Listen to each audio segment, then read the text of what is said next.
Assalamualaikum warahmatullahi wabarakatuh. Sahabat ULC, pada pertemuan sebelumnya kita sudah menjelaskan 9 pola dari isim ghairu munsharif. Maka pada pertemuan kali ini kita akan bahas 2 syarat umum dari isim ghairu munsharif.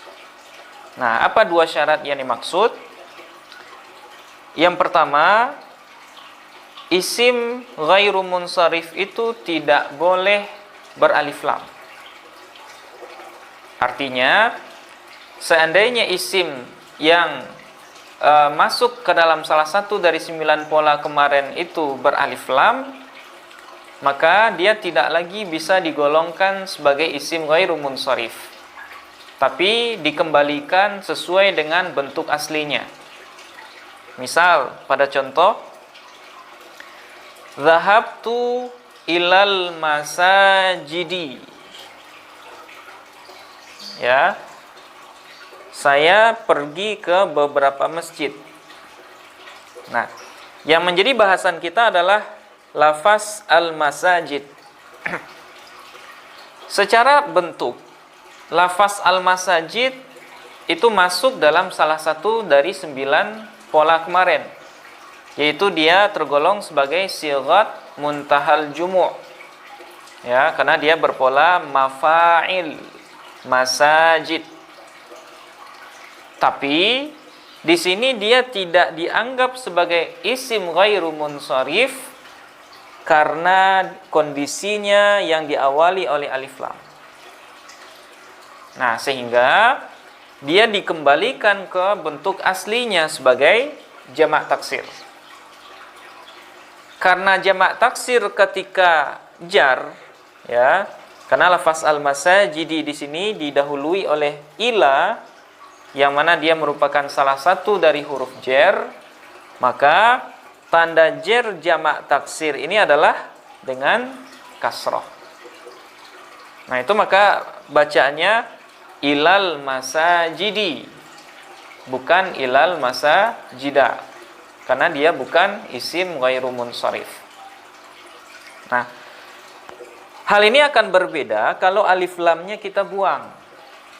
Nah, misal pada contoh yang di bawah, Zahabtu ila masajida.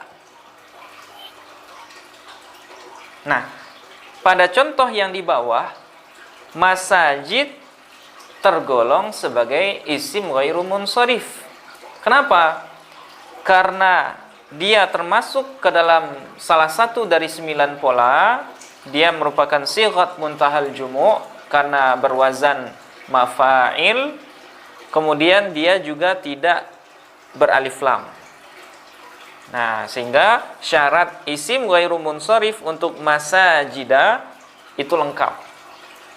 Nah, sehingga dia dijarkan dengan fathah. Oke. Nah, ini syarat yang pertama.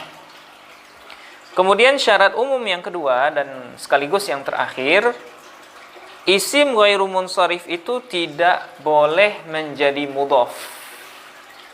Ya, tidak bisa atau tidak boleh menjadi mudhaf. Nah, apa itu mudhaf?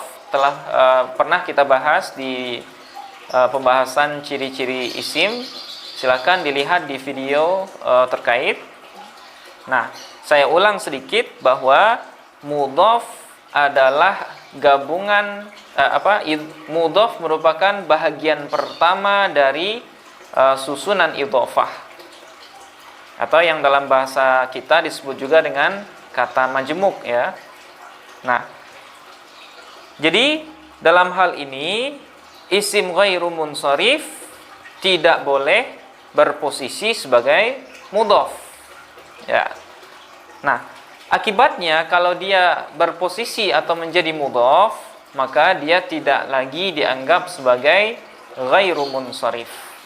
Ya.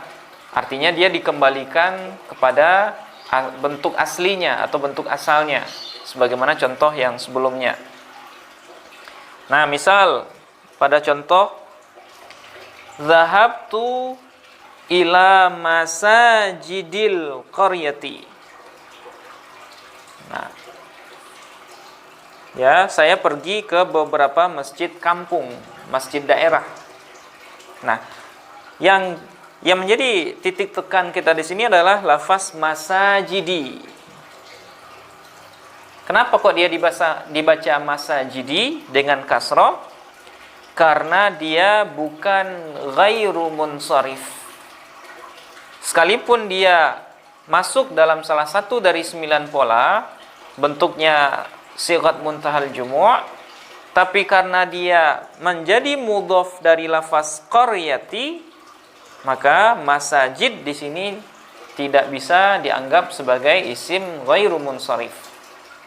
Dia dianggap sebagai jamak taksir saja, yang tanda jarnya adalah dengan kasrah.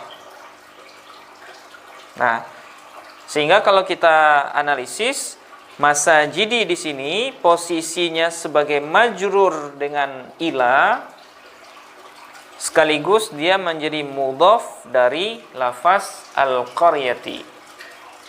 Nah, dan qaryati ini menjadi mudhafun ilaih dari masajidi.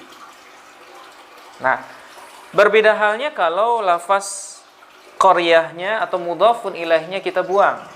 Nah, misalnya seperti lafaz yang di bawah, zahabtu ila masajida.